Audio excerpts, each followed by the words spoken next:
The first I'd like to do is really commend Chairman Lucas and Ranking Member Peterson for passing an ag bill out of their committee. Now what my producers are asking is to pass a full ag bill on the floor sooner rather than later. In fact, I've seen, and I'm sure you've seen, an ag bill now.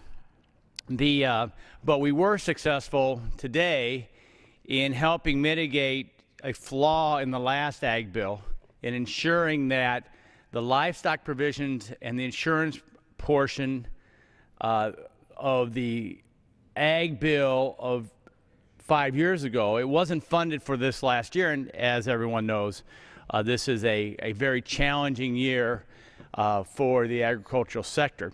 I was able to visit a dairy farm in my district last Friday, and the Timmerman family. And there I was able to meet with my producers, both commodity, livestock, dairy, and in my part of the state, sometimes they're doing all the above. And so I brought down, they brought to me, and I brought back to Washington to give kind of example of the challenges that we're under. Here's a good ear of corn that has been irrigated and is what we would expect to see almost every year in southern Illinois.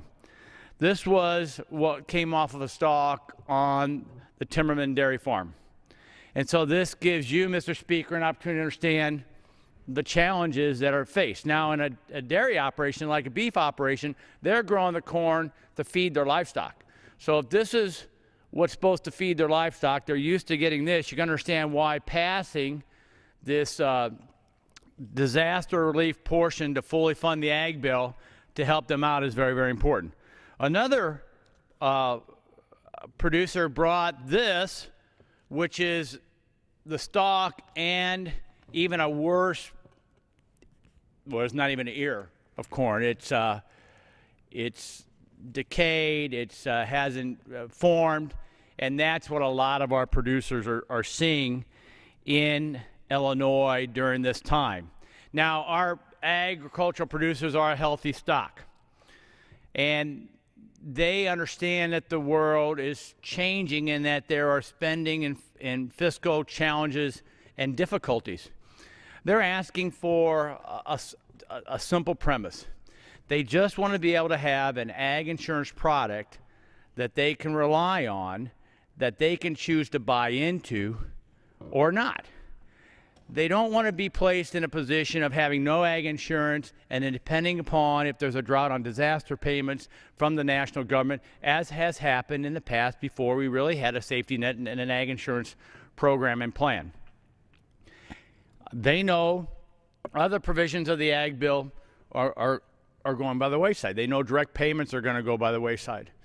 So they are just very concerned, as they should be, that this is the end of the authorization of a current farm bill. The importance is to get the next farm bill reauthorized so when they start buying the seed and planning which fields they're going to plant what crop, they can then make a decision whether they want to insure that crop, and they will have some expectation that if they have another bad year, they will at least be able to survive to the next year. Let me get another last story about my ag producers. I was up in another part in central Illinois. I was talking to one of the producers, and he projected, and I didn't know for sure, that his loss of his crop was about $400,000, which is a pretty big loss.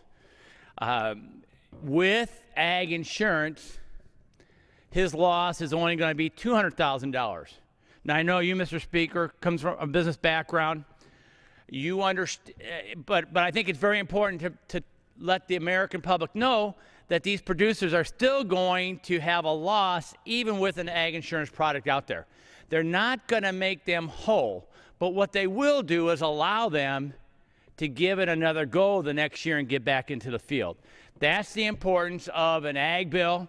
Again, I really salute Chairman Lucas, Ranking Member Peterson, and I look forward to talking to my colleagues on the importance of having an ag bill, a long ag bill, 5-year ag bill, so that our producers have some certainty when, as this year has shown, there could be uncertain times that they are powerless to control.